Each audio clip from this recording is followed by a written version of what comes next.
ओम शांति। आज 20 सितंबर 2024 के साकार बाप दादा के मधुर महावाक्य है। बाबा ने कहा, मीठे बच्चे, तुम्हें बाप समान खुदाई खिदमतगार बनना है। संगम पर बाप आते हैं तुम बच्चों की खिदमत करने। प्रश्न यह है, पुरुषोत्तम संगम युग ही सबसे सुहावना और कल्याणकारी है, कैसे? उत्तर, इसी समय तुम बच्चे स्त्री और पुरुष दोनों ही उत्तम बनते हो। यह संगम युग है ही कलयुग अंत और सतयुग आदि के बीच का समय। इस समय ही बाप तुम बच्चों के लिए ईश्वरीय यूनिवर्सिटी खोलते हैं, जहां तुम मनुष्य से देवता बनते हो।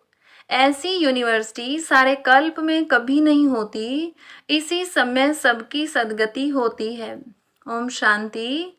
रूहानी बाप रूहानी बच्चों को बैठ समझाते हैं। यहाँ बैठे बैठे एक तो तुम बाप को याद करते हो, क्योंकि वह पतित पावन है। उनको याद करने से ही पावन सतो प्रधान बनने की तुम्हारी एम है। ऐसे नहीं, सतो तक एम है। सतो प्रधान बनना है, इसलिए बाप को भी जरूर याद करना है। फिर स्वीट होम को भी याद करना है, क्योंकि वहां जाना है। फिर माल मिल्कियत भी चाहिए, इसलिए अपने स्वर्ग धाम को भी याद करना है, क्योंकि यह प्राप्ति होती है। बच्चे जानते हैं हम बाप के बच्चे बने हैं। बरोबर बाप से शिक्षा लेकर हम स्वर्ग में जाएंगे, नंबरवार पुरुषार्थ अनुसार। बाकी जो भी जीव की आत्माएं हैं वह शांति धाम में चली जाएंगी। घर तो जरूर जाना है। बच्चों को यह भी मालूम हुआ, अभी है रावण राज्य। इसकी भेंट में सतयुग को फिर नाम दिया जाता है राम राज्य। दो कला कम हो जाती हैं, उनको सूर्यवंशी उनको चंद्रवंशी कहा जाता है। जैसे क्रिश्चियन की डिनाइस्टी एक ही चलती है, वैसे यह भी है एक ही डिनाइस्टी, परंतु उसमें सूर्यवंशी और चंद्रवंशी हैं। यह बातें कोई भी शास्त्रों में नहीं हैं, बाप बैठ समझाते हैं, जिसको ही ज्ञान अथवा नॉलेज कहा जाता है। स्वर्ग स्थापन हो गया, फिर नॉलेज की दरकार नहीं। यह नॉलेज बच्चों को पुरुषोत्तम संगम युग पर ही सिखलाई जाती है। तुम्हारे सेंटर्स पर व म्यूजियम में बहुत बड़े बड़े अक्षरों में जरूर लिखा हुआ हो कि बहनों और भाइयों, यह पुरुषोत्तम संगम युग है, जो एक ही बार आता है। पुरुषोत्तम संगम युग का अर्थ भी नहीं समझते हैं, तो यह भी लिखना है कलयुग अंत और सतयुग आदि का संगम। तो संगम युग सबसे सुहावना कल्याणकारी हो जाता है। बाप भी कहते हैं, मैं पुरुषोत्तम संगम युग पर ही आता हूँ। तो संगम युग का अर्थ भी समझाया है। वैशाल्य का अंत, शिवालय का आदि, इसको कहा जाता है पुरुषोत्तम संगम युग। यहाँ सब है विकारी, वहाँ सब है निर्विकारी। तो जरूर उत्तम तो निर्विकारी को कहेंगे ना। पुरुष और स्त्री दोनों उत्तम बनते हैं, इसलिए नाम ही है पुरुषोत्तम। इन बातों का बाप और तुम बच्चों के सिवाय किसको पता नहीं कि यह संगम युग है। किसके ख्याल में नहीं आता कि पुरुषोत्तम संगम युग कब होता है। अभी बाप आए हुए हैं, वह है मनुष्य सृष्टि का बीज रूप। उनकी ही इतनी महिमा है। वह ज्ञान का सागर, आनंद का सागर है, पतित पावन है, ज्ञान से सद्गति करते हैं। ऐसे तुम कभी नहीं कहेंगे कि भक्ति से सद्गति। ज्ञान से सद्गति होती है, और सद्गति है ही सतयुग में। तो जरूर कलयुग का अंत और सतयुग आदि के संगम पर आएंगे। कितना क्लियर कर बाप समझाते हैं। नए भी आते हैं, हूबहू जैसे कल्प कल्प आए हैं, आते रहते हैं। राजधानी ऐसे ही स्थापन होनी है। तुम बच्चों को मालूम है, हम खुदाई खिदमतगार सच्चे सच्चे ठहरे। एक को थोड़े ही पढ़ाएंगे, एक पढ़ते हैं, फिर इन द्वारा तुम पढ़कर औरों को पढ़ाते हो। इसलिए यहाँ यह बड़ी यूनिवर्सिटी खोलनी पड़ती है। सारी दुनिया में और कोई यूनिवर्सिटी है ही नहीं। न कोई दुनिया में जानता है कि ईश्वरीय यूनिवर्सिटी भी होती है। अभी तुम बच्चे जानते हो, गीता का भगवान शिव आकर यह यूनिवर्सिटी खोलते। नई दुनिया का मालिक देवी देवता बनाते हैं। इस समय आत्मा जो तमो प्रधान बन गई है, फिर उसको ही सतो प्रधान बनना है। इस समय सब तमो प्रधान है ना। भल कई कुमार भी पवित्र रहते हैं, कुमारियां भी पवित्र रहती हैं, सन्यासी भी पवित्र रहते हैं, परंतु आजकल वह पवित्रता नहीं है। पहले पहले जब आत्माएं आती हैं वह पवित्र रहती हैं, फिर अपवित्र बन जाती हैं, क्योंकि तुम जानते हो सतो प्रधान सतो रजो तमो से सबको पास होना होता है। अंत में सब तमो प्रधान बन जाते हैं। अभी बाप सम्मुख बैठ समझाते हैं, यह झाड़ तमो प्रधान जड़जड़ीभूत अवस्था को पाया हुआ है, पुराना हो गया है, तो जरूर इनका विनाश होना चाहिए। यह है वैरायटी धर्मों का झाड़, इसलिए कहते हैं विराट लीला। कितना बड़ा बेहद का झाड़ है। वह तो जड़ झाड़ होते हैं, जो बीज डालो वह झाड़ निकलता है। यह फिर है वैरायटी धर्मों का वैरायटी चित्र। हैं सब मनुष्य, परंतु उनमें वैरायटी बहुत है, इसलिए विराट लीला कहा जाता है। सब धर्म कैसे नंबरवार आते हैं यह भी तुम जानते हो। सबको जाना है फिर आना है। यह ड्रामा बना हुआ है भी कुदरती ड्रामा। कुदरत यह है जो इतनी छोटी सी आत्मा अथवा परम आत्मा में कितना पार्ट भरा हुआ है। परम आत्मा को मिलाकर परमात्मा कहा जाता है। तुम उनको बाबा कहते हो, क्योंकि सभी आत्माओं का वह सुप्रीम बाप है ना। बच्चे जानते हैं आत्मा ही सारा पार्ट बजाती है। मनुष्य यह नहीं जानते, वह तो कह देते आत्मा निर्लेप है। वास्तव में यह अक्षर रोंग है, यह भी बड़े बड़े अक्षरों में लिख देना चाहिए। आत्मा निर्लेप नहीं है। आत्मा ही जैसे जैसे अच्छे व बुरे कर्म करती है, तो ऐसा वह फल पाती है। बुरे संस्कारों से पतित बन पड़ती है, तब तो देवताओं के आगे जाकर उनकी महिमा गाते हैं। अभी तुमको 84 जन्मों का पता पड़ गया है, और कोई भी मनुष्य नहीं जानता। तुम उनको 84 जन्म सिद्ध कर बतलाते हो, तो कहते हैं क्या शास्त्र सब झूठे हैं, क्योंकि सुना है मनुष्य 84 लाख योनियां लेते हैं। अभी बाप बैठ समझाते हैं, वास्तव में सर्वशास्त्रमयी शिरोमणि है ही गीता। बाप अभी हमको राजयोग सिखला रहे हैं, जो 5000 वर्ष पहले सिखलाया था। तुम जानते हो हम पवित्र थे, पवित्र ग्रस्त धर्म था।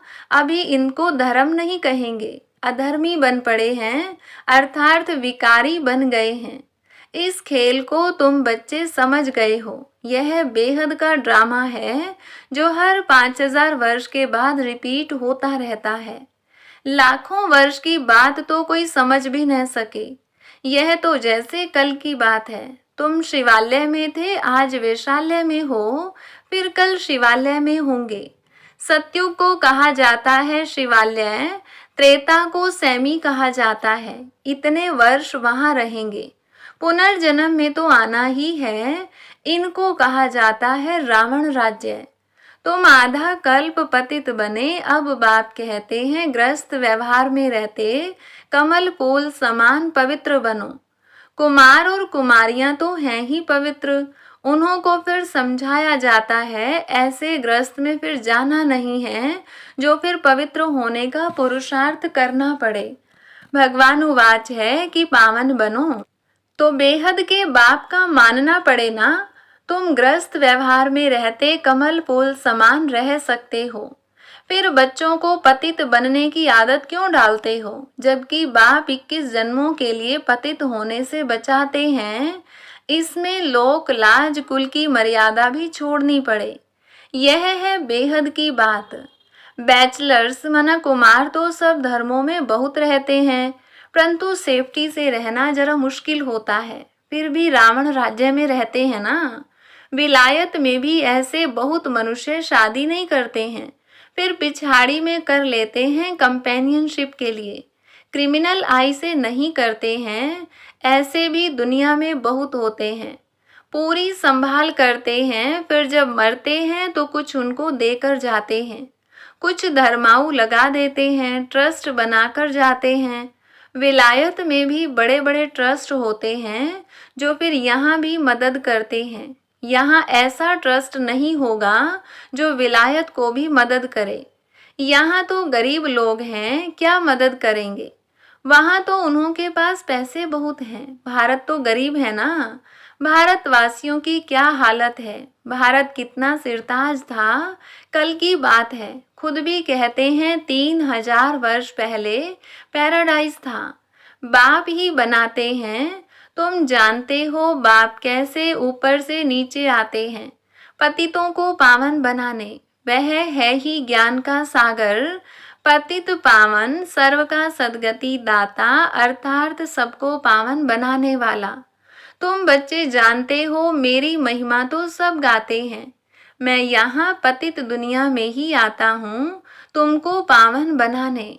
तुम पावन बन जाते हो तो फिर पहले पहले पावन दुनिया में आते हो। बहुत सुख उठाते हो, फिर रावण राज्य में गिरते हो। बल गाते तो हैं परमपिता परमात्मा ज्ञान का सागर, शांति का सागर, पतित पावन है।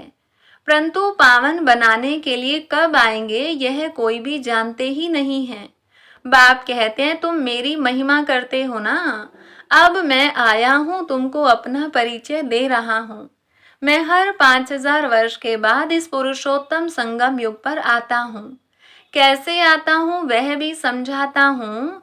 चित्र भी है। ब्रह्मा कोई सूक्ष्म वतन में नहीं होता है।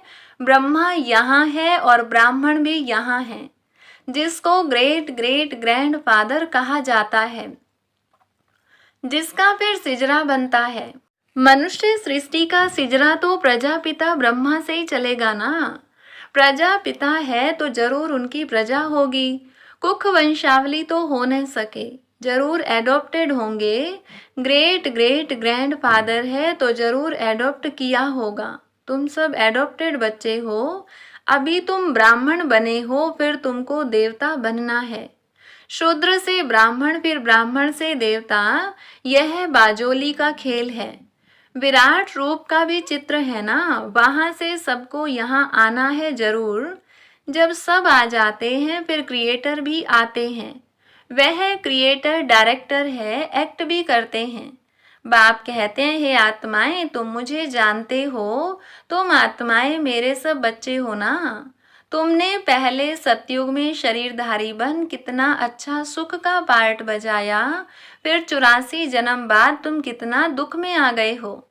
ड्रामा के क्रिएटर डायरेक्टर प्रोड्यूसर होते हैं ना। यह है बेहद का ड्रामा। बेहद ड्रामा को कोई भी जानते नहीं है। भक्ति मार्ग में ऐसी ऐसी बातें बताते हैं जो मनुष्यों की बुद्धि में वही बैठ गई हैं। अब बाप कहते हैं मीठे मीठे बच्चों, यह सब भक्ति मार्ग के शास्त्र हैं। भक्ति मार्ग की ढेर सामग्री है, जैसे बीज की सामग्री झाड़ है। इतने छोटे बीज से झाड़ कितना अथाह फैल जाता है। भक्ति का भी इतना विस्तार है। ज्ञान तो बीज है, उसमें कोई भी सामग्री की दरकार नहीं रहती है। बाप कहते हैं अपने को आत्मा समझ, बाप को याद करो, और कोई व्रत नेम नहीं है। यह सब बंद हो जाता है, तुमको सद्गति मिल जाएगी, फिर कोई बात की दरकार नहीं। तुमने ही बहुत भक्ति की है, उसका फल तुमको देने के लिए आया हूँ। देवताएं शिवालय में थे ना, तब तो मंदिर में जाकर उन्हों की महिमा गाते हैं। अब बाप समझाते हैं मीठे मीठे बच्चों, मैंने 5000 वर्ष पहले भी तुमको समझाया था कि अपने को आत्मा समझो। देह के सब संबंध छोड़ मुझे एक बाप को याद करो, तो इस योग अग्नि से तुम्हारे पाप भस्म हो जाएंगे। बाप जो कुछ अभी समझाते हैं कल्प कल्प समझाते आए हैं। गीता में भी कोई कोई अक्षर अच्छे हैं। मन मनाभव अर्थात मुझे याद करो। शिव बाबा कहते हैं मैं यहाँ आया हूँ। किसके तन में आता हूँ वह भी बताता हूँ। ब्रह्मा द्वारा सब वेदों शास्त्रों का सार तुमको सुनाता हूँ। चित्र भी दिखाते हैं, परंतु अर्थ नहीं समझते। अभी तुम समझते हो शिव बाबा कैसे ब्रह्मा तन द्वारा सब शास्त्रों आदि का सार सुनाते हैं। 84 जन्मों के ड्रामा का राज भी तुमको समझाते हैं।